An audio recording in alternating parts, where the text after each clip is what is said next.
kırsal kalkınma yatırımlarının ilimizdeki yaygınlaştırılması, artırılması kapsamında özellikle son etapta %50 hibe desteği kapsamında projelerin, taleplerinin kabulü başladı artık.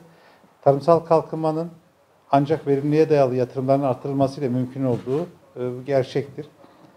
Tarımda büyümenin, reel üretimin artışının, kalkınmanın sürdürülebilirliğinin sağlamak, tarımsal üretimi yapan, işleyen, pazarlayan yatırımcıların her zaman yanlarında olduğumuzu bir kez daha sizlerin aracılığıyla ifade etmek istiyoruz.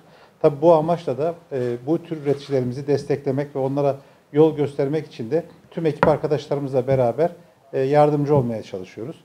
Bakanlığımızın 3. dönemde 2006 ile 2020 yıllarının arasında uygulanan kırsal kalkınma yatırımlarının desteklenmesi programı kapsamında tabandan tavana tüm herkesin faydalanabileceği yatırımların ilimizde de daha fazla artırılması için özellikle yerel kalkınma ve örgütlenmenin geliştirilmesi, istihdamı yaratma, potansiyeli olan üreticilerimizin gelirlerinin artırılması ve çeşitli küçük ölçekli de olsa tarıma dayalı yatırımların ilimizde artırılması için bu desteklemelerin 2025 yılına kadar uzatılması kararı bakanlığımızca alınmıştı.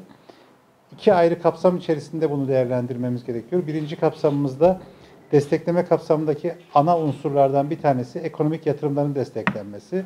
Burada da yatırım niteliği yeni tesis ise eğer 3.500.000 liraya kadar olan yatırımlarda, eğer yatırım niteliği başlamış bir yatırımın tamamlanması ve sonlandırılması amacıyla yapılıyorsa şayet 2.500.000 liraya kadar olan yatırımlarda ve yatırım niteliği sadece kapasite artırımı ya da modernizasyon kapsamında ise 2 milyon liraya kadar olan yatırımların KDV hariç tutarlarının %50'sini bakanlığımızca destekliyoruz.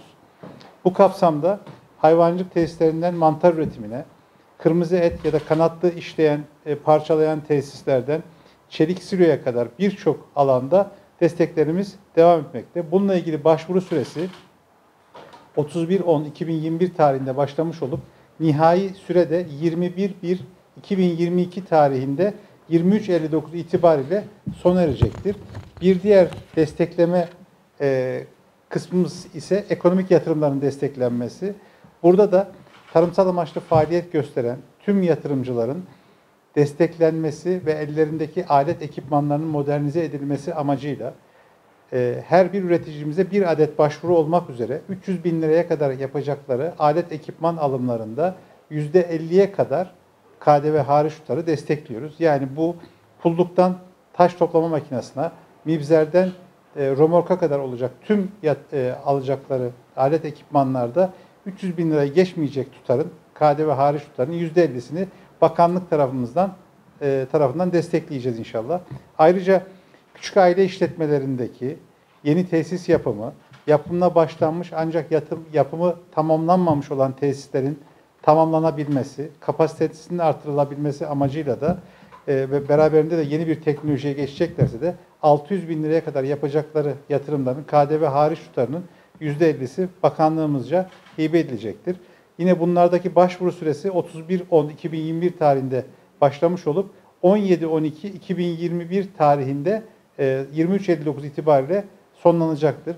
Biz yatırım yapacak olan tüm üreticilerimizin bu sürenin uzatılmayacağı ihtimalini göz önünde bulundurarak bir an önce hazırlıklarını yapmalarını ve bu hazırlıklarla alakalı tarımorman.gov.tr üzerinden başvurularını yapabileceklerini, bu başvurular değerlendirildikten sonra da inşallah ilimizde, ülkemizdeki en büyük pastaki en büyük payı almak adına biz gereken her türlü hazırlığımızı yapıyoruz. Bununla ilgili de bugün itibariyle başlayacağımız her ilçemizde, birçok büyük mahallelerimizde de gece, akşam saatlerinde orada sohbetler yapıp hangi yatırımlarda nasıl bir yol izledikleri konusunda da ekip arkadaşlarımızla beraber destek vermeye devam edeceğiz. İlimizde yapılacak olan yatırımların üreticilerimiz başta olmak üzere ülkemize hayırlara vesile olmasını temenni ediyoruz.